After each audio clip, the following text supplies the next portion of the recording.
Hi, everybody. So I'm Jennifer. I'm from My G Work, which is a global professional network for LGBT individuals and anyone who believes in workplace equality and inclusion, and of course, allies. So if you're an ally, thank you so much for coming today. We're always welcoming and love to have you come and support events just like this.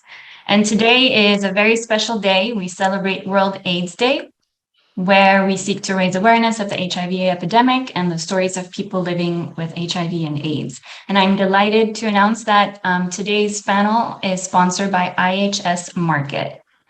And so today's panel discussion promises to be one for the books, as we are joined by great guest speakers who will discuss and share with us their journey with living with HIV or working within the HIV sector, working to ensure that the future of workplaces is inclusive of people with HIV. They will also examine the incredible progress that has been made so far and what continues to be done to support people living with HIV and AIDS to help them feel supported both in society and in the workplace. I will share with you all their profiles in the chat for any one of you who would like to connect or reach out to them. And so before starting with our panel, which will be led by Luis Guerra from Gilead, we will hear from Sue Hunter, who has dedicated her life to breaking down stigma and discrimination in all communities, trying to change hearts and minds when it comes to HIV. So she will share her story with us. Thank you, Sue. I leave the floor to you.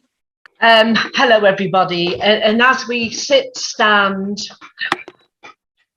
and crowd together in solidarity on the 1st of December, which is World AIDS Day, and people ask me, what does World AIDS Day mean to you, Sue? And it takes me quite a long time to answer that, but I'm not going to because I've only got a few minutes to do an opening statement. On World AIDS Day, I remember the person that had the absolute courage to come and knock on my door 15 years ago to tell me that he'd been diagnosed with HIV. Now, considering he didn't have to do that, but what that act of absolute unselfishness made me be the person I am today. It made me get tested when I thought I lived in a community that I would never ever be affected by HIV. I got tested for HIV and I got my diagnosis, and that was 15 years ago. Unfortunately for my ex-partner, he then passed away 2 weeks later. And I have a private moment for him every World AIDS Day, not that I don't think about him, but I say thank you. Thank you for making me realise that I needed to go for a HIV test. And the work that I do now is empowering other people and thinking, if you think you live in a particular community that is not affected by HIV, think again. A lot of the work I do is in schools and colleges and universities. Our passion is, and at the Terence Higgins Trust, that every young person needs and should leave education with the tools in the toolbox. That means they should leave education with the information, the empowerment on how to look after their own sexual health and well-being, and we believe that's a reality for all, and it should be a must.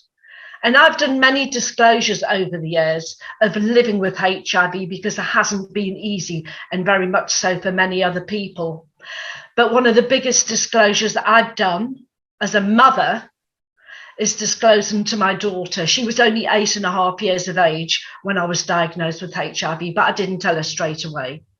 I told her when she was 14, and I sat her down and I said, Mum wants to tell you something, and Mum's been living with HIV for the last 6 years.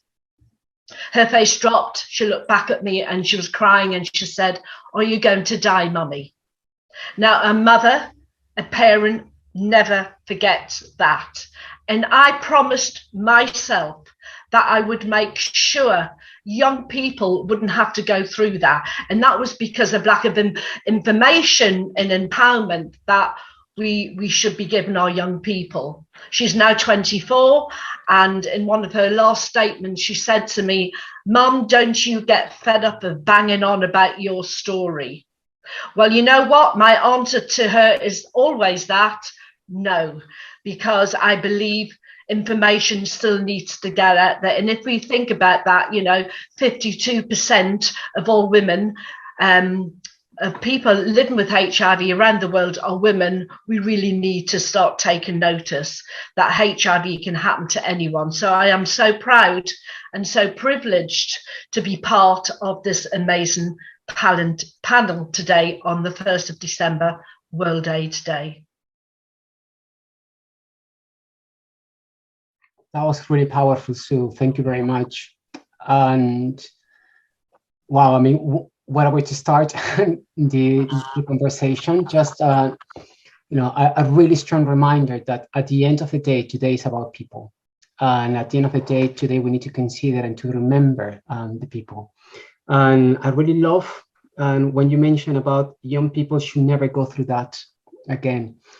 And this is also really powerful for me because it's not just about the future, but what it does is it recognizes a little bit the past. It recognizes that many people in this panel actually has gone through a journey in life that has not been easy.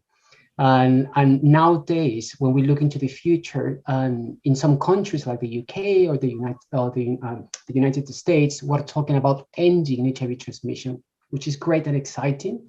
But we cannot forget that we're standing in the shoulder of giants when we say something like that. So, sorry, I was rude. I didn't introduce myself. So, hola, mi nombre es Luis Guerra. So I'm Luis Guerra. I'm Peruvian and working for Gilead actually in the UK and Ireland. And my job is about making sure that HIV remains a public health priority. That's what I do. And and it's not just about putting at the top of the agenda, but it's not about elimination. It's also about, in the case of the UK, what about the 100,000 people living with HIV? How do we make sure that people living with HIV are an integral and a fundamental part of any nation's response to address HIV? And to get us going today, I'm going to ask each one of the panel members to introduce themselves first. But first, I would like to start with Mark. And I'm gonna ask Mark two simple questions. The question number one, which is the standard question to everyone, and that is, what does December 1st means to you? And the question number two is, on your life experience, on your journey, when we look back into the past, when we reflect on what takes us to today, what do you have to say about that? Thank you. Two questions. That does test my memory. It's very lucky I've got something prepared, isn't it? So give me a few moments just to get that up and scroll to the top. Never stop making amendments. But hello, everybody, and hello, everyone around the world, and happy World AIDS Day. And thank you for letting me share my story, a little bit of the history of HIV and AIDS in the UK from way, way, way, way back. I'm not sure how my tale has paved the way for millions, as the question indicates, and perhaps there's a medal out there for me for that. But I am passionate about this part of our past as a gay community, because our history has had such a huge impact. It shapes who and what we are and what we have today. In a preoccupied age, it is so easy to forget, and these talks remind us of this past and challenge views of HIV and AIDS that are often based in the AIDS crisis of the 80s and 90s, rather than the reality of today. And we hope these talks continue to maintain awareness of HIV and AIDS. World AIDS Day, or WAD, began as a day to give full remembrance to those we'd lost, to join in commonality with people living with HIV, and to aim for the end of HIV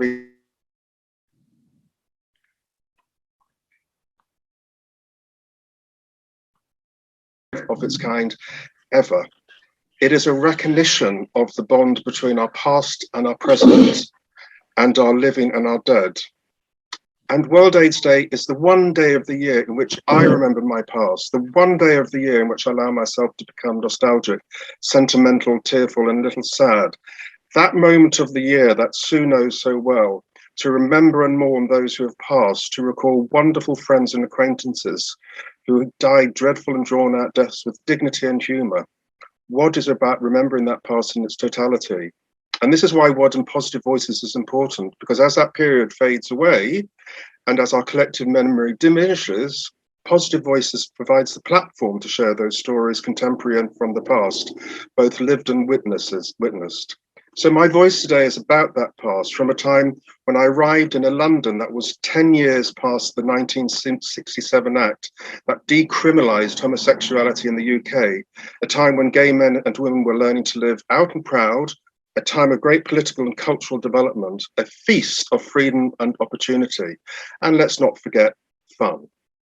The opening of the Heaven nightclub in 1979 reflected this new level of confidence and pride.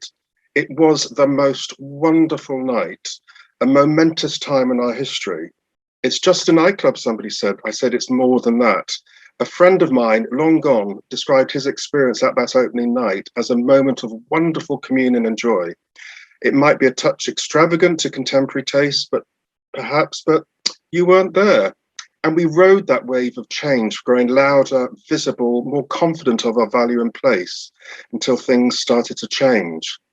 Now, we now recognise that John Eady was the first person to die of AIDS in 1981, recently referred to as patient zero in the recently screened Britain's AIDS tragedy. It wasn't called AIDS at that time, and by the end of 1981, over 100 gay men in the US had died of unusual illnesses that included Kaposi sarcoma and pneumocystis pneumonia. In the UK, other young men started to exhibit similar conditions. Described under the umbrella term of immunological incompetence, this became known as AIDS the following year, and HIV was discovered not long after. I don't remember much about 1980 and 81, and as a young man, didn't have much interest in what was happening in the US at that time. But my flatmate did, and we discussed and shared what little news had filtered down to us. But I think, and looking back, I felt so guilty about this. Like so many others, I moved on quickly. And like a lot of others, thought of it as another homophobic media scare story. That changed in 1982 when I was admitted to hospital in March of that year. And I was placed in a small room off the main ward. I didn't get why I couldn't have friends in. And I didn't get why staff kept their visits to a minimum. And I didn't get why they were all covered up. I can't say I was frightened of that because I don't have any memory of feeling that way, nor would I possibly have the wit at that time to figure it out. After a range of tests, I was speculatively diagnosed with GRID, or gay-related immune dysfunction.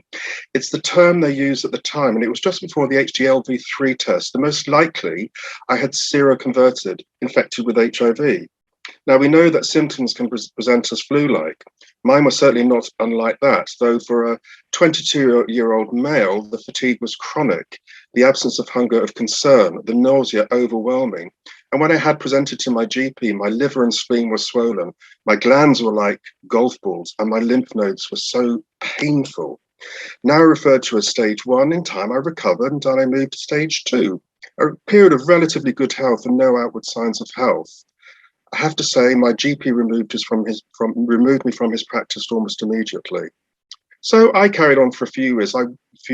I carried on watching the homophobic reporting of AIDS, observed as the UK entered a period of panic, succumbed to the horror of the infected, and worried about suggestions that gay men will be quarantined. This was a very, very real fear.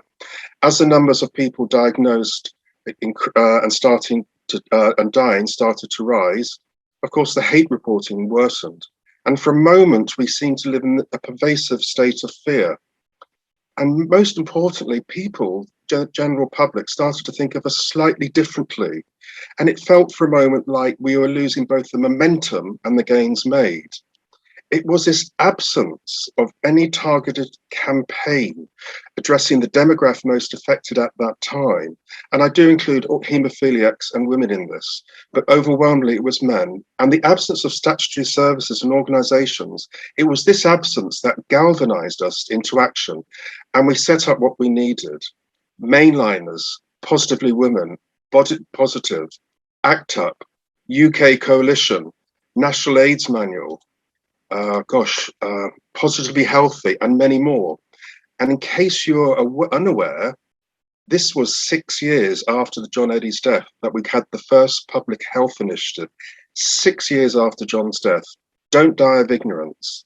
And that was not aimed at us, though every time I watched it on TV, I felt its resonance. Like a lot of us, I volunteered around 82, 83 on the new THT helpline, but left after a short while because it was so difficult to deal with the calls we were getting. And looking back, I wonder how those people did it, how they confronted that reality, but we did. And I think because we had so much of that energy and activism of the 70s was still there, we took care of ourselves. And looking back, we have a lot to be proud of as a gay community. So let's not forget our history. And so the 80s laboured on. More deaths, more friends lost. Death was indiscriminate, funerals were endless, and the pain was overwhelming. You might think I'm over dramatizing, but then you weren't there. So I am wrapping up shortly. HIV was identified in 84, the tests in 85. Today we see the value of the test with all our vast resources to support and guide us. But back then, at least amongst my cohort of friends, we didn't want the test. Why would you get a test? If the HIV didn't get you first, the stress and fear would. But I have to say the pressure to get tested ramped up, especially if, like me, you were a regular attendee at a sexual health clinic. And when I got my result, I was told in no short order to get my affairs in order. You've got about 6 months, John. No counselling, no aftercare. And in those days, you're expected to die quickly, with doctors doing little to discourage that thinking. I can't recall my response. I can't recall that moment when I was told. But I do remember going home and packing a little suitcase with all the things I thought I would need for hospital, then placing it under my bed. But in 1987, AZT became available in prescription. I was 28 and actually felt very well. There are enormous pressures to take it and such hope in this drug. We felt so desperate. I cannot convey to you the desperation we felt at that time. And it felt almost like a betrayal not to take it. Plus, I was really scared. And I remember the fatigue, the nausea, and the headaches. Many persevered, but I couldn't. And after I stopped taking them, I never really recovered that level of health I had. And so the 80s wound up. 1990 saw the birth of the Red Ribbon. I volunteered at Frontliners, set up by THT in 1989, and I spent time with AIDS patients. The severe weight loss, the skeletal frames, the endless diarrhea, the neurological problems, the dementia, the skin disease, the Kaposi sarcoma, the thrush. These men knew they were dying, but boy, did they do it with dignity and grace. Again, that was too much, and I stepped down, became a TH buddy, slightly scaled down version of care. I carried on working, but in time eventually got me too, and I gave up work in 82. I remember feeling so lost. Is that this is the moment? What do I do now? But I was lucky. I had a range of little problems, nothing compared to what I had seen. So I crossed my fingers and didn't hope to die, but it did catch up. And that was the start of a steep decline when you could count my CD4 counts on my finger. So with my little suitcase still packed and still under my bed, I waited and I retreated into my home. I don't know how I held on, but I did. And in the mid-90s, we got Sequinavir, the first in the new anti-HIV drugs. Next came non-nucleoside transcriptase inhibitors. And suddenly we had combination therapy. Don't for a moment, though, think that those drugs were not without side effects. They weren't. But for those of us at the edge, we really didn't care. We just took them. And by 1999, I was back at work. And there you might think the story might end, but the story of HIV and AIDS is still unfolding. We are still giving these talks. But it is World AIDS Day, and there is a lot to celebrate. With HIV testing increasing, new cases falling, and with medication now reduced to 1 pill a day, it's right that we celebrate and support the goal to reduce transmission to nil by 2030 in the UK. And THT plays an important role in this ambition by promoting HIV awareness and prevention. And finally, since the 1970s, our community here in the UK has changed beyond what any of us would have expected. We have faced many obstacles and we have overcome many challenges. Section 28, the demedicalisation of our sexuality, gay pride, the Bolton 7, equal rights for adoption, marriage, to name a few. And while governments come and go and public opinion shifts, there's been one constant, that one issue that won't go away, HIV and AIDS. And it can be hard to understand what a truly terrible disease this was in the days before treatment, and easy to forget how we faced that threat and the great courage shown. This is why World AIDS Day is important for me. because for it is a collective expression of gratitude to those who died and those who made a difference. To fail to give full remembrance to that, now that's a sin. Thank you. Mark, what a powerful answer. I mean, number one, I think I speak on behalf of everyone when I say I'm so pleased and so happy that you're with us and you're actually having a chance to share your journey. And many of us, including myself, we have witnessed your journey on a small TV screen in a TV show like It's a Sin that came out this year. For those who have not seen it, please have a chance to see it. But actually hearing from your voice, from your own living experience is really powerful. And I really love the way that you describe today. It's a day to recognize, it's a day of recognition between the past and the present. And that's exactly what it is for us today. But something else that resonated with me, and this is just perhaps to move us a little bit beyond the UK, beyond Europe. And your story, your history, your past, those challenges that you hear that were happening on the 80s and the early 90s. I mean, can you imagine if during COVID, we wait 6 years to run a campaign? I mean, which is exactly what you experienced during HIV, right? But that living experiences that you had of the past is actually the present for many people. For people that come from Latin America, people in some parts of Africa, that's our reality nowadays.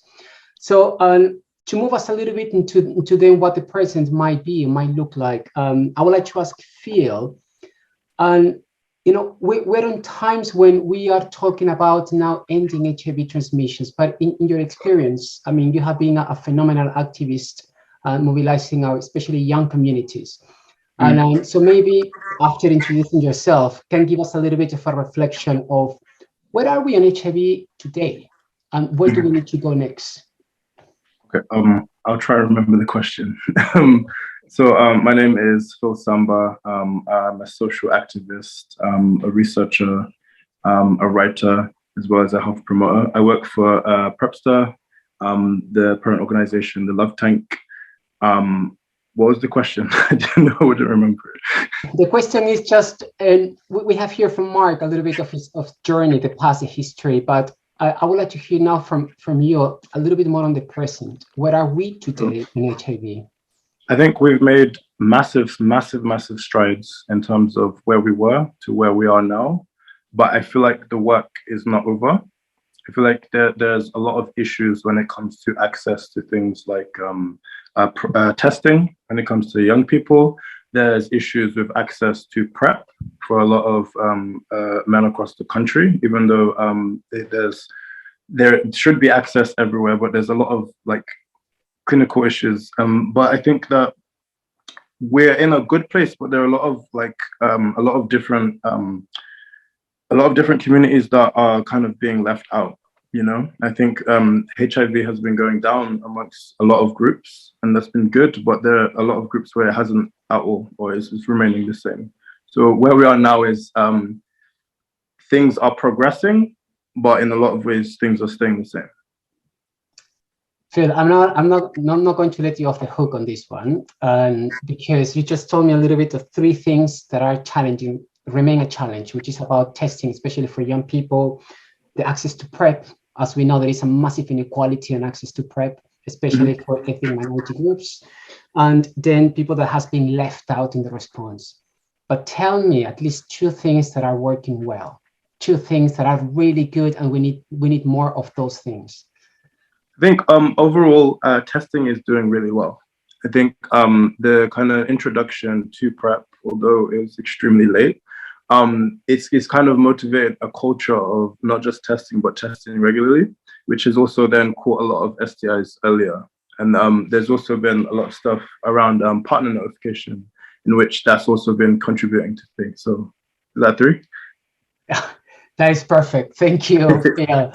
And Mina, maybe I can bring you now into the same question of the conversation, and maybe we can have an introduction. We haven't heard your voice just yet, and to the same question, and to something that you mentioned before the beginning of the call, when we're having a little bit of an intro, a question about women, Southeast Asian communities, So maybe you can give us a little bit of a flavor of where are we today on HIV within those specific communities.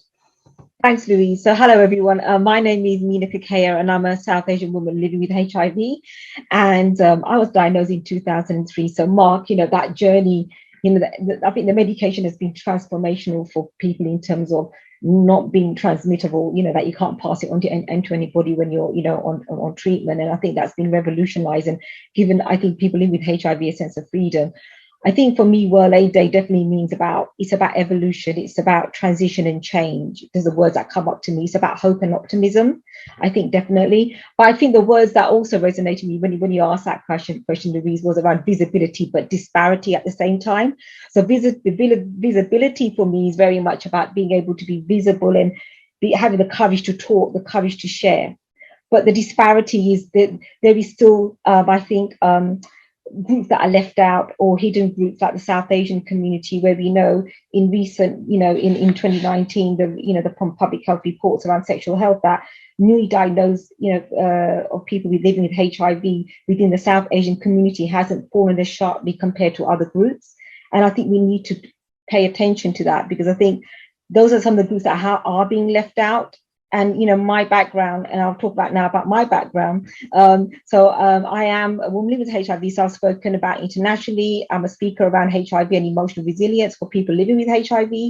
I work around mental health and emotional resilience work. I'm a trainer in mindfulness as well and hypnotherapy, and I deliver a whole range of training around mental health and well-being across health and social care. I have a background in social work and mental health as well, in developing innovative programs and projects around promoting well-being.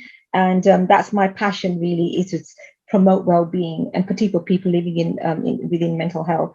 I am an author as well, and and I love to speak and talk about. And it's been a journey for me to come out and talk about my journey. Very much resonate with Mark. I think the story is still unfolding, in the sense that there are other emerging groups like the migrant communities and South Asian communities where actually they are underserved and the information is not out there. And I think in response to your question, Louise, in relation to how far have we come, I think there is still a lack of awareness and information in the mainstream around HIV support and treatment. And also I think just in terms of the stigma and mental health, the social stigma that people still experience, and the mental health impact of being diagnosed with HIV. And I think that's underestimated. And we know from research that continues to be, that people living with HIV needs to have that support. I think there's also issue around, attitudes. We talk about stigma, we talk about attitudes and perceptions of HIV. And whilst, as Mark spoke about the fact that, the narrative has changed, that we can live, living with HIV is a long-term, management condition. You can live a good quality of life, as myself and others who live with HIV. But I think that often the stories of the 80s and the 90s are still there. People still have fear. And I think the stigma is still there. There's also self-stigma, I think, as well. So I think for me, it's very much about how do we begin to make it mainstream and make it normalized, as sexual health and HIV, as well as like mental health was such a taboo. Mental health become a big issue now. So I think we need to also normalize, HIV and sexual health and STIs as well, because I think it needs to be in our education system. We need to be in the workplace. So I think it needs to be across around the language we use as well. But also I think it's about the perceptions and demystifying those perceptions by having clear information and information about treatment and support, like Phil said about PrEP, about U equals U, which is untransmittable,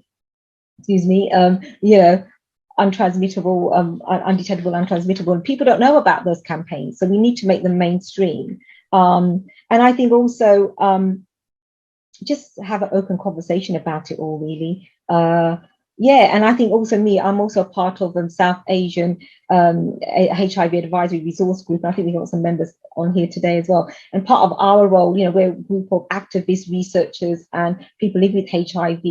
And part of our role is to educate and inform and provide information, not just within the workplace, but also to the South Asian community, to improve the health outcomes and well-being for people living with HIV. Mina, spot on.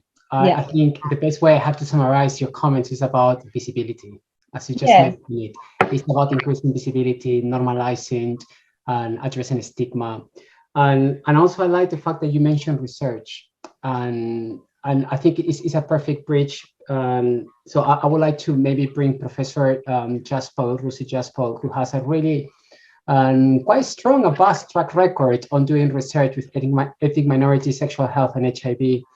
And Professor Rusi, so Mina was mentioning a little bit about visibilities, inequalities, and we know that on December 1st, this time is all about ending inequalities, ending HIV, ending AIDS.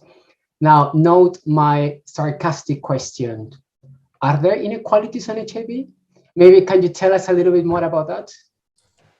Yes, so thanks very much, Louise, for that. I think, first of all, that's the main, I think, barrier actually to ending new HIV transmissions. It's actually the existence of inequalities and the fact that they continue to exist and they seem to be reduced at a very low pace indeed. So if we look at, say, if we compare how HIV incidence has fallen in recent years, I mean, it's almost halved since 2005, right? But actually, if you look at the data, you can see that there are some groups where actually HIV incidence has remained stable. It may not have increased, but it's remained stable, which suggests that what we've been celebrating, that fall in new diagnoses, isn't actually something that we can celebrate in all groups and all communities. So you mentioned ethnic minority groups, and that's, of course, some ethnic minority groups are at disproportionately high risk of HIV. But similarly, we have very little data on trans women. We don't really know, but the behavioral profile of some people who've taken part in research and some of the inequalities that they experience may suggest that the incidence is quite high, but it's not being detected. We also know that younger people are have seen a decrease in HIV incidence, whilst people who are of middle age and older remain just as at risk, even despite this fall in. So there are very specific groups that I think have benefited from this. It's certainly not across the board. Now, if we look at some of the reasons why, specifically around ethnic minorities, we might see increased or continued incidence of HIV, I think it's got a lot to do with issues around shame and cultural taboo, talking about sex, let alone sexual health. Having role models within that community as well has been something of a challenge. Acquiring education. We've seen, just to note something that seems to be peripherally related, but actually is quite closely related, we saw the protests in response to sexual, LGBT affirmative, inclusive sexual education in Birmingham, for example. So we see that there is a lot of opposition from particular communities about talking about these issues.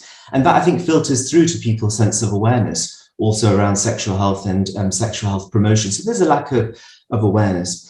In psychology, we talk a lot also about the kind of perception that people have that unfortunate things happen to people unlike themselves. So people within their own group, HIV doesn't happen to people like me, it happens to other people. This erroneous perception that can lead some people to see themselves as being at low risk. They may have a particular risk profile in mind. So someone who does chemsex, for example, is likely to get HIV, but not someone who engages in the behaviors that I might engage in, for example, or whatever. So the risk perception is a real issue as well. If you don't see yourself as being at risk, you're unlikely to get tested. Already an inequality. If you're not tested, there's no way you can really access care and so on and so forth.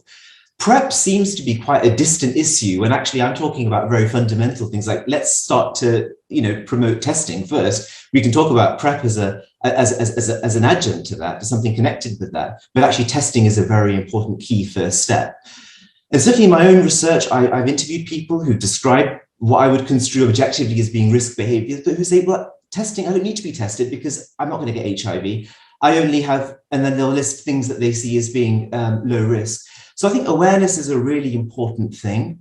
But then there's also kind of deep-rooted issues around prejudice faced on multiple grounds, around race, around one's sexuality, which can make people feel that they don't belong. It can make people feel that they'll be mistreated if they try to access care. It can stop them, again, from being tested. So I think actually the inequalities manifest themselves in so many different ways.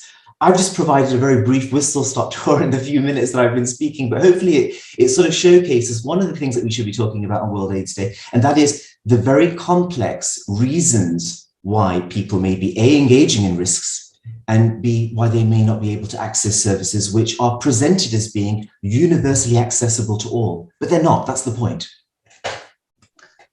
And I think you kind of highlighted quite nicely some of the complexities of HIV. It's not just a matter of a virus and a simple transmission. There are some complex connotations of social interactions and resistance and internalized things that actually make this process challenging. That's why 40 years later, I mean, even though we have now all the tools to stop it, we're still facing the challenge. And so something that actually Rusi mentioned, which is, give the example of his research of HIV doesn't happen to people like me. And you're a mom, you probably have heard that before. Anything you can I get that, you know, I still hear it now, but you know, I remember sitting in a waiting room waiting to go in to get my my test result, and my best friend of 50 years said to me, but you know you're going to be okay, Sue, because HIV doesn't happen to women.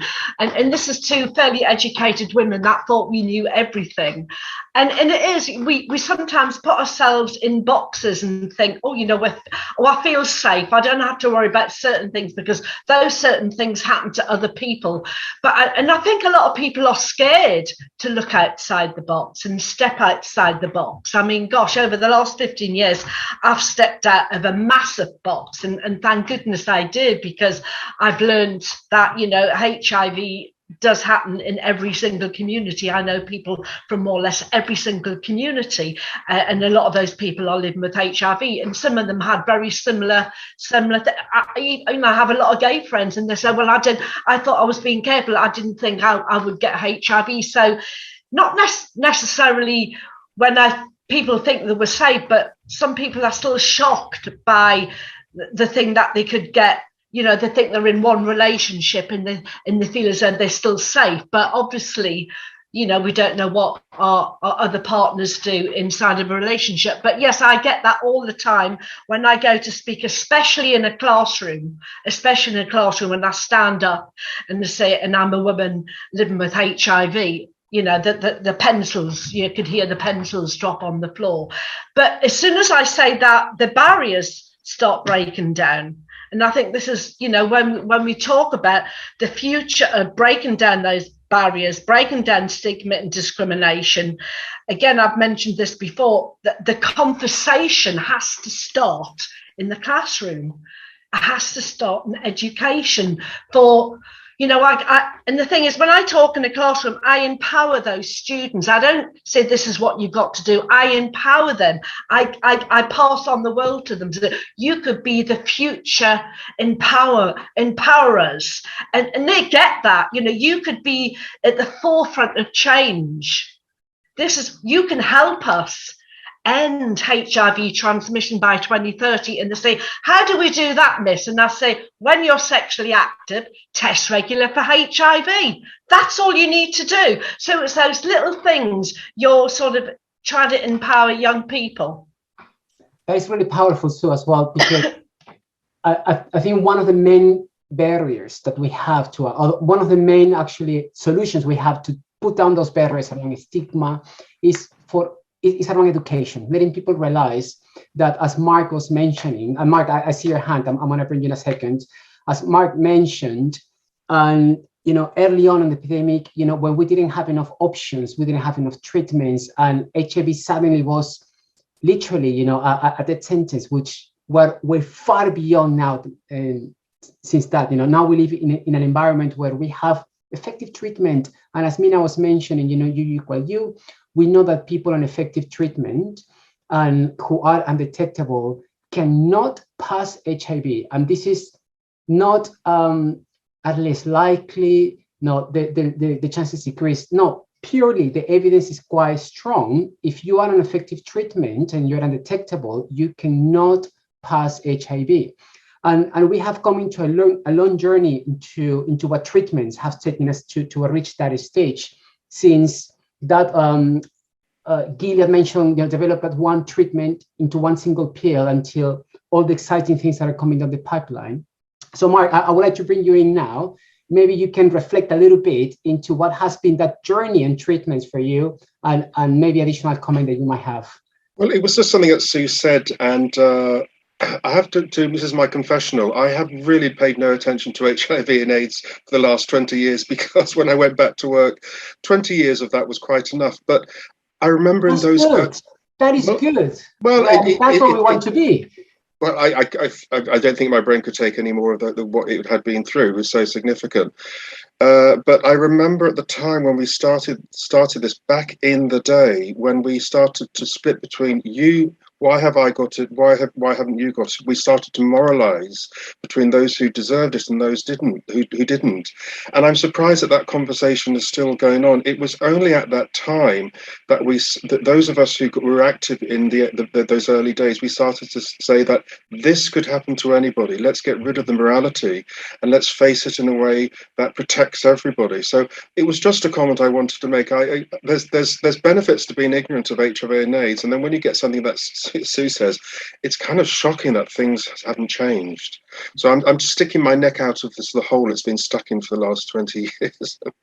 No, but that's good. And I mean, I really actually, I found that quite positive. The fact that, you know, HIV is no longer at the forefront of your life. And actually the fact that we're able to say that. So, you know, you have seen the days without any kind of treatment. And now you're seeing the days where there is all this people talking about these new innovations and technologies coming down the line. You know, is that exciting for you? What does that mean for you? Well, I'm not sure it is, because the reason I got into positive voices was because after it's a sin, and I was speaking to a young psychologist. I work in mental health, a young psychologist, and he, gay guy, 30 years old, and he just said, gosh, you didn't really have it that bad, did you? And I'm just not sure how to answer that question. I wonder, there's wonderful things coming, but what difference is that going to make? So then let's flip it a little bit. Let's see it from the other side. And I'm going to bring you, Phil, into the call, perhaps as the one with less years on your back, as many of us might have. And you know, when you hear, I mean, you grew up in an environment where there is always treatment of some sort, of some kind, right? So how does that impact the quality of your life? You know, is that constantly present when you hook up with somebody? Do you have to worry about things? Or what is it this new treatment has brought into the equation for you? I think the fact that we've had treatment has been good, but it was definitely not something that I grew up on. Okay. Like it was, and also I think access to the information that even the that treatment or those services, or access to those services even existed, wasn't something that I had or grew up with.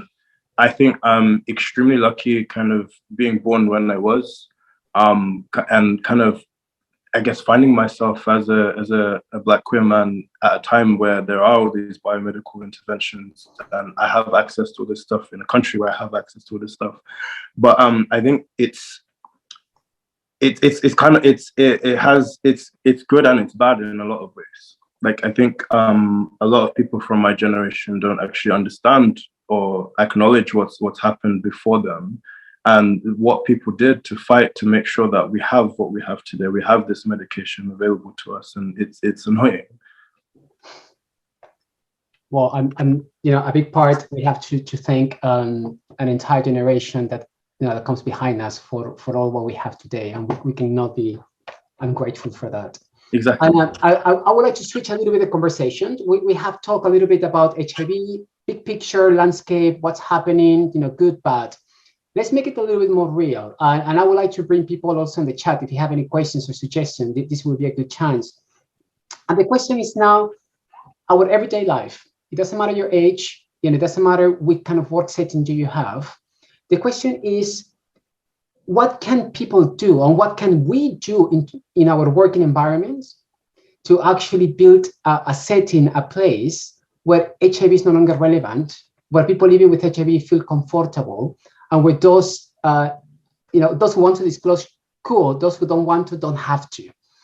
So how do we build those environments nowadays? And anybody would like to start? Rosie, hands first.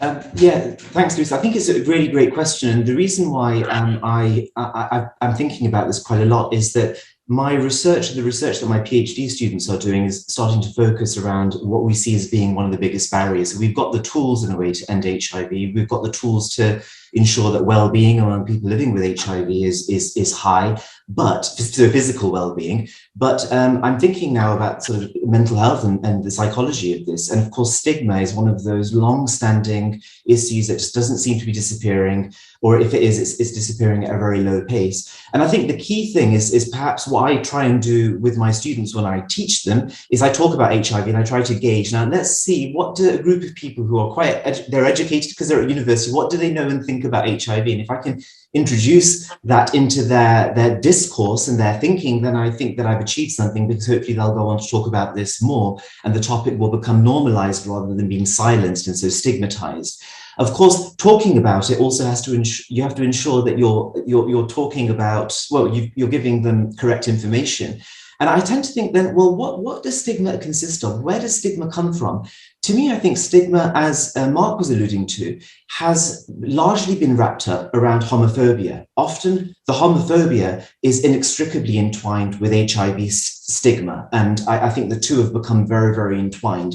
Issues around morality, promiscuity, attitudes people may have towards gay sex, for example, all of these sorts of things. So I think that's one thing. We can't just attempt to reduce HIV stigma. We've got to look at the other related prejudices that reinforce that on the one hand.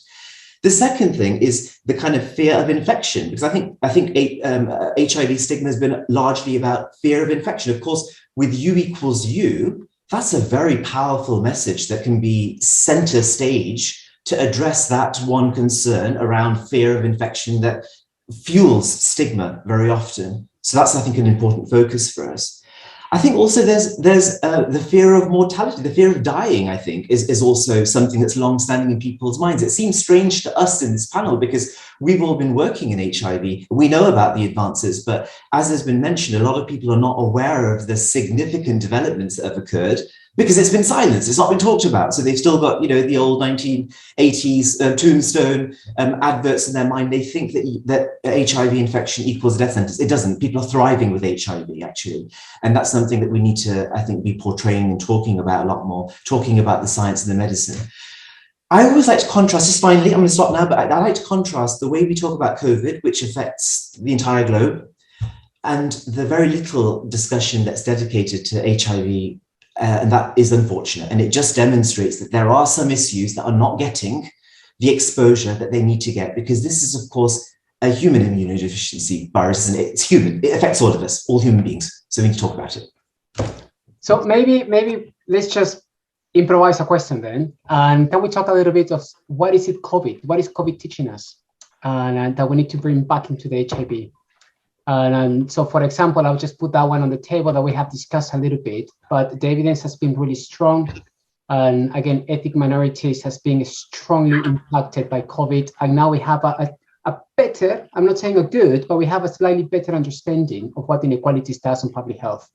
Mina? Yeah, I'd just like to add into that about the impact of COVID-19. And I think whilst it's been a disruption of HIV services, I think there's lessons to be learned around the public health messaging around COVID-19, because we know COVID-19 vaccine was actually developed from the knowledge from the, so can you hear me? Am I getting disrupted?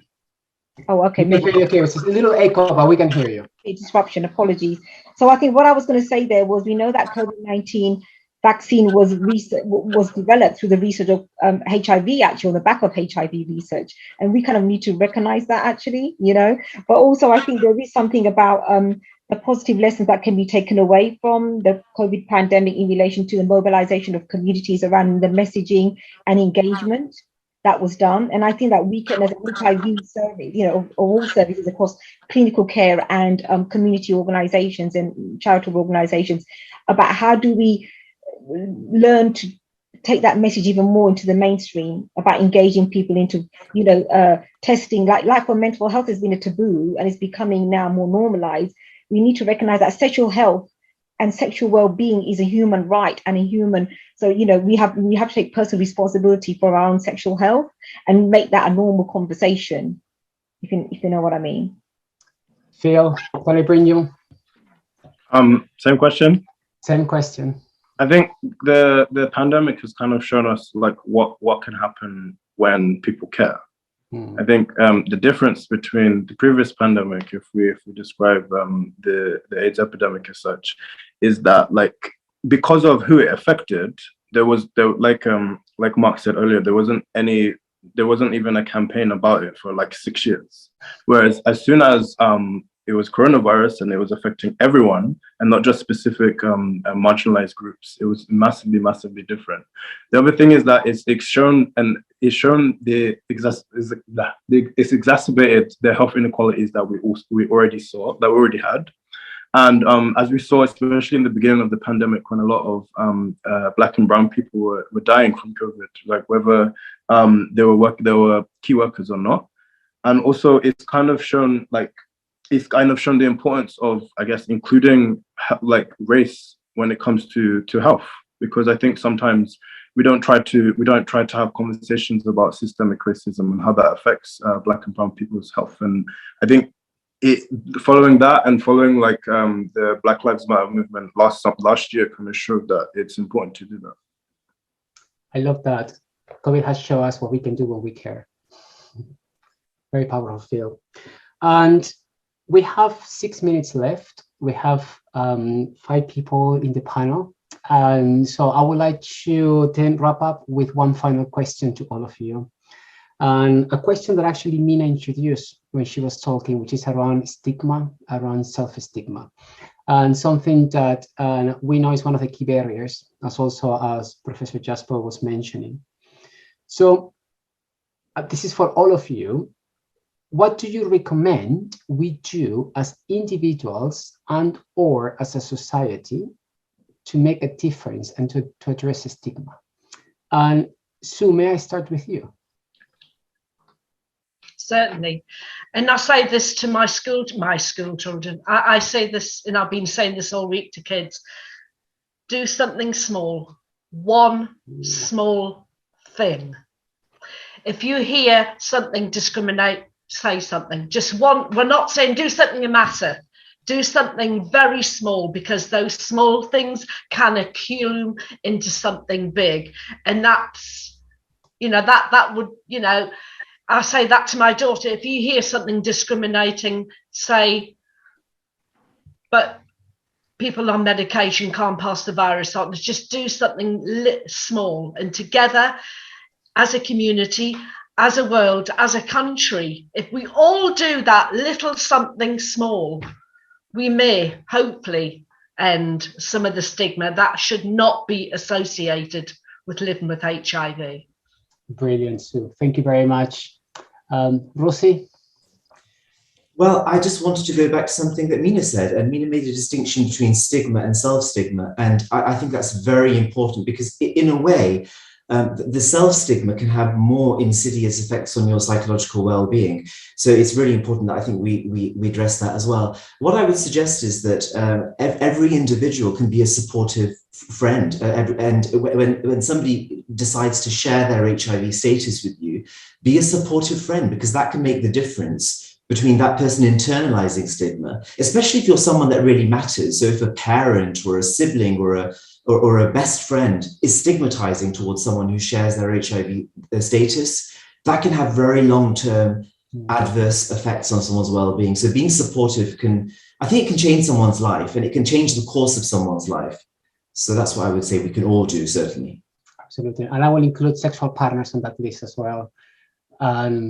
Thank you very much, Professor Jasper Rosie. Mark, may I bring you next? Of course. I would say to people, particularly those diagnosed, try and find the courage. It's easy for me to say. I'm not frightened of much these days, but try and find the courage, because the after effect can be so profound. I was so frustrated in the late 80s about the gay press not reporting what was happening, but profiting by the obituaries in I think it was the Free Rag at the time. So I wrote to the editor and I said, you must do something you must put a face on this. And she invited me to write a story. Now I had to I had to find my courage, and I had some fantastic friends around who helped me to do that.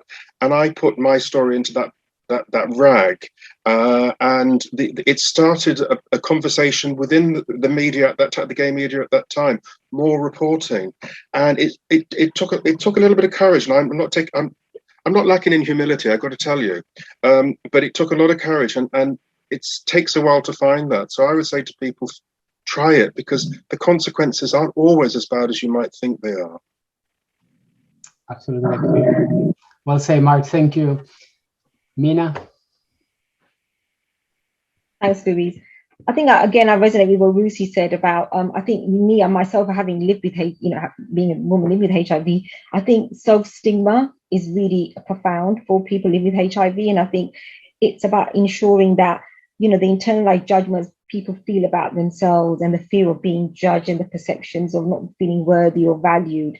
And so, for me, it's about ensuring that we have culturally responsive peer support services, which are integrated into clinical care. I know some of that's already happening, but I think that needs to be a focus, because I think when anybody newly diagnosed, they need to be, as a part of their treatment and support, there's a peer support service, just give them the information, whether they want it or not, give them the information. I think that's really important, because, as a peer supporter, peer mentor myself, I recognize the value of giving support to somebody, but also because I think isolation and mental health is the biggest impact for people living with HIV, and they struggle in silence. So I think it's really important that, that because of the perceptions they have, or the fear of being judged and fear of being rejected, and and so I think, and working on their mental health is really important in supporting them. So I think that's really important. And I also think, develop a culture of compassion, of self-compassion and compassion collectively. That's what I have to say. The power of people, isn't it? It is empowering individuals, for sure. Thank you, Mina.